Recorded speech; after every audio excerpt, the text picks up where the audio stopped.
Está no ar o boletim da TV Max 90. A partir de agora vamos conferir as notícias, os fatos e acontecimentos da nossa cidade e também região. Você acompanha também o boletim nas redes sociais, no Facebook, no YouTube, no site max90fm.com e na TV. Vamos às matérias de hoje. Acusada de participar em roubo em prédio de alto padrão em Ribeirão Preto é presa em Araçatuba. Ela foi apresentada pelo advogado na delegacia na manhã desta segunda-feira. E essa jovem de 21 anos, acusada de participar de um assalto pelo menos a 6 apartamentos em um edifício de alto padrão na cidade de Ribeirão Preto. E tudo aconteceu em setembro. E ela foi capturada na manhã desta segunda-feira, dia 24, ao ser apresentada na delegacia em Araçatuba. Fim da linha para ela.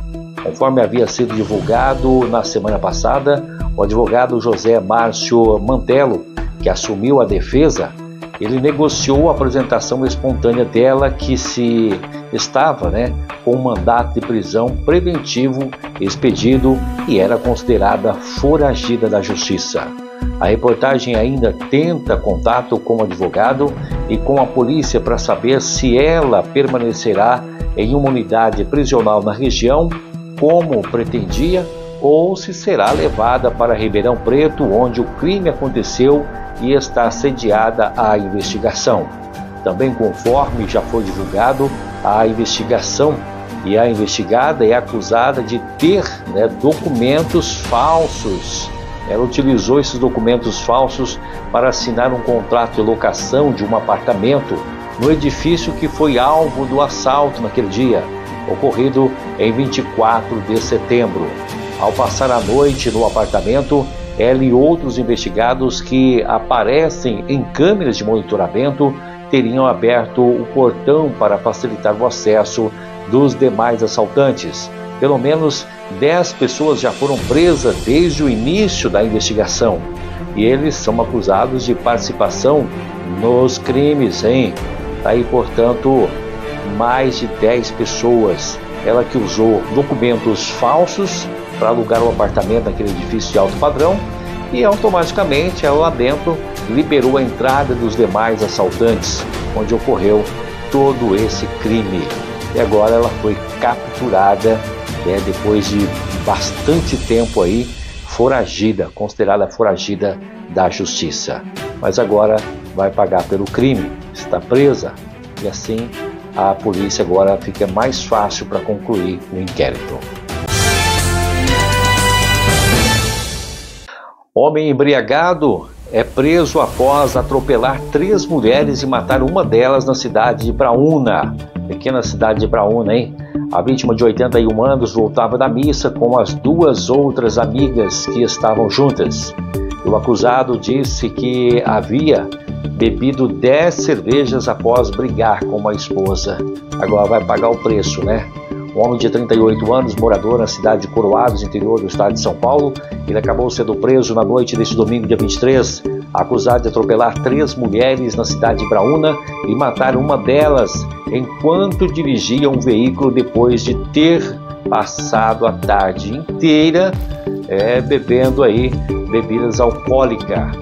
Os policiais militares que apresentaram a ocorrência informaram que por volta de 21h30 foram comunicados de que um veículo GM Blazer verde com rodas cromadas havia atropelado 3 mulheres na rua Enedir Sampaio, deixando uma delas em estado grave. Portanto, até ali então não sabia que uma delas já estava morta, Após o atropelamento, o autor teria deixado o local sem prestar socorro às vítimas.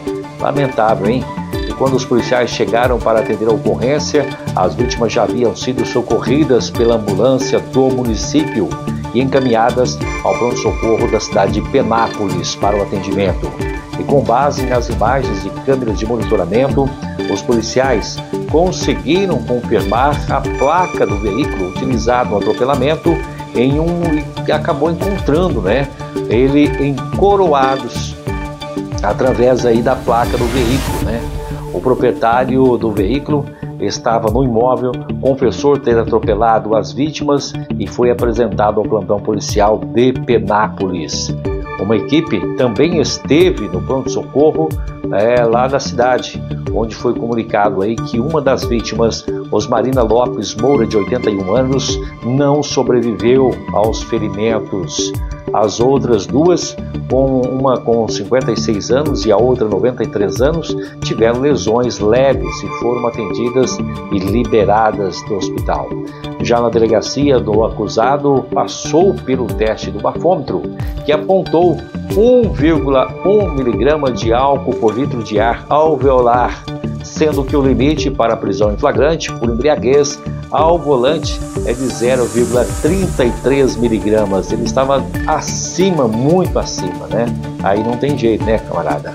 E segundo as informações da polícia, ao ser ouvido em declaração, o investigado alegou que no sábado, dia 22, brigou com a esposa dele em Coroados e por isso, já no domingo, foi para a casa da mãe dele, que reside na cidade de Braúna. Ele contou que na hora do almoço foi até um bar e teria consumido 10 cervejas tipo long neck, gastando aproximadamente R$80, só com bebidas, hein? E aí, pega o carro e vai pelas ruas, né?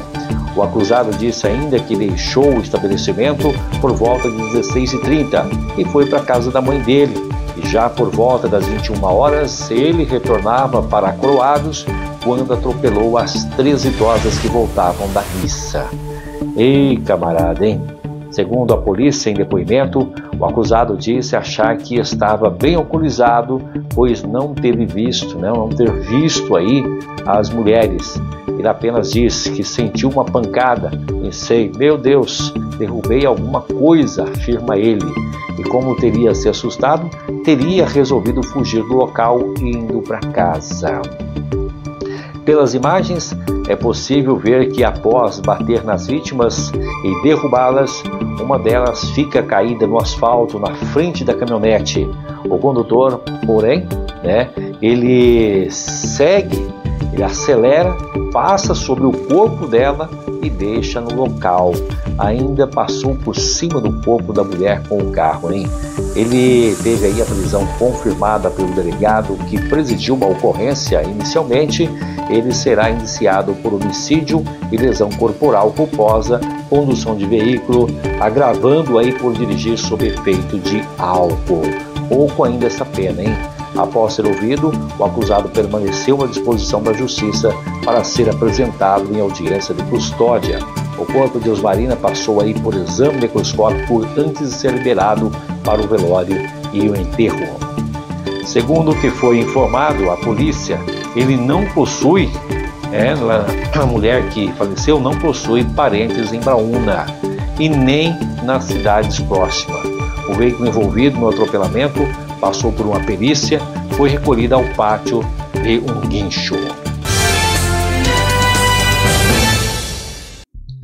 GCM de Araçatuba age após mulher pedir socorro por um bilhete. E pois, hein? A Guarda Civil Municipal, a GCM de Araçatuba, atendeu uma ocorrência de violência doméstica no bairro Nova York, em Araçatuba. A ação resultou em prisão em flagrante de um homem por agressão, ameaça e descumprimento de normas previstas na Lei Maria da Penha. A intervenção começou após um vizinho informar à Central de Operações ter recebido um bilhete de pedido de socorro escrito pela moradora da residência. E no recado, ela afirmava estar trancada dentro de casa com uma criança, enquanto o companheiro embriagado circulava pelo imóvel. E diante da gravidade do relato, várias equipes foram mobilizadas para ir até o local. Chegando até lá, as tentativas de contato não tiveram resposta. A porta estava trancada e, para garantir a integridade da mulher e também da criança, os agentes acessaram o imóvel pulando o muro da residência. E aí, dentro da residência, encontraram o autor com uma faca e também a chave da casa em mãos. Garrafas de bebidas alcoólicas estavam espalhadas pelo ambiente. E a vítima apresentava o ferimento e confirmou ter sido agredida. O homem, visivelmente embriagado, recebeu voz de prisão e foi conduzido até o plantão policial, permanecendo à disposição da justiça. A mulher e a criança foram amparadas pela equipe que compareceu no local. Confira agora o Minuto Saúde com a enfermeira Valéria Pedro. Olá, aqui é a Valéria Pedro, sou enfermeira oncológica e fundadora da Vitale Oncologia. Seja muito bem-vindo a mais um episódio da nossa série especial do Novembro Azul. Hoje nós vamos explicar de uma forma simples como que o câncer de próstata começa, evolui e em que momento ele dá sinais. Esse entendimento ele ajuda muito na hora de prevenir, de diagnosticar cedo e de fazer boas escolhas de tratamento. Como que tudo começa? O câncer de próstata não aparece de repente. Ele nasce de pequenas alterações dentro das células da próstata. A próstata é uma glândula pequena, fica logo abaixo da bexiga e faz parte do sistema reprodutor do homem. Com o passar dos anos, algumas células elas podem começar a modificar. Essas mudanças elas são microscópicas, elas não causam dor, não provocam sintomas, não mudam nada no dia a dia do homem.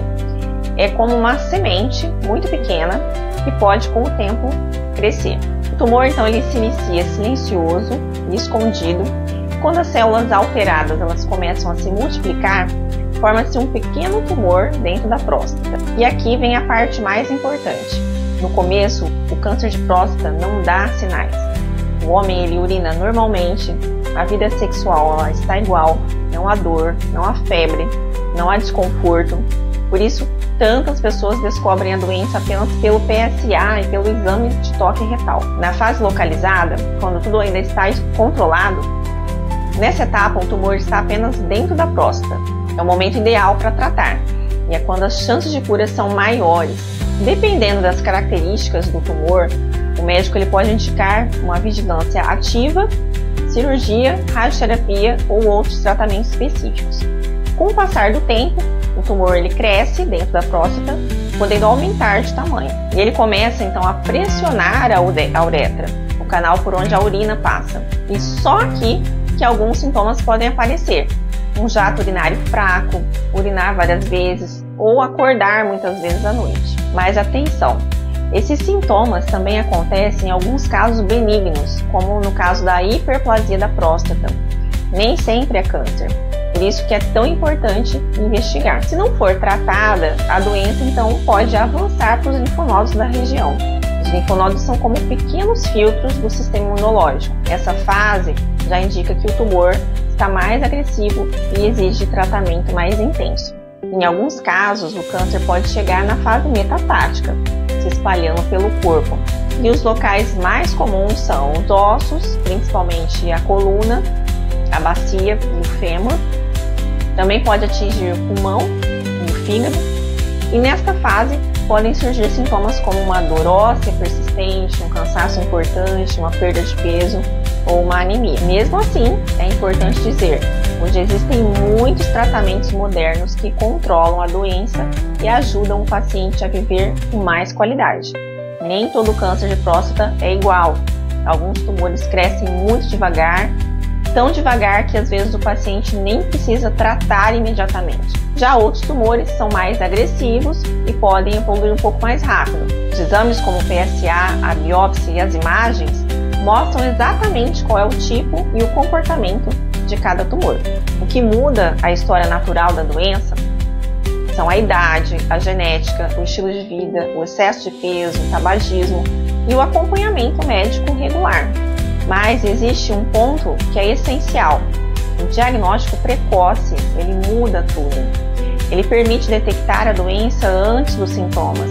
E isso aumenta muito as chances de cura. A história natural do câncer de próstata mostra uma coisa importante. Ele começa silencioso e cresce em silêncio. E é por isso que o cuidado preventivo salva vidas. A Vitale Oncologia acompanha o paciente em todas as fases da jornada, com orientação segura, acolhimento e navegação oncológica personalizada. Para conhecer os nossos programas de acompanhamento e suporte, entre em contato conosco pelos nossos canais. Obrigada por estar aqui conosco e até o próximo episódio.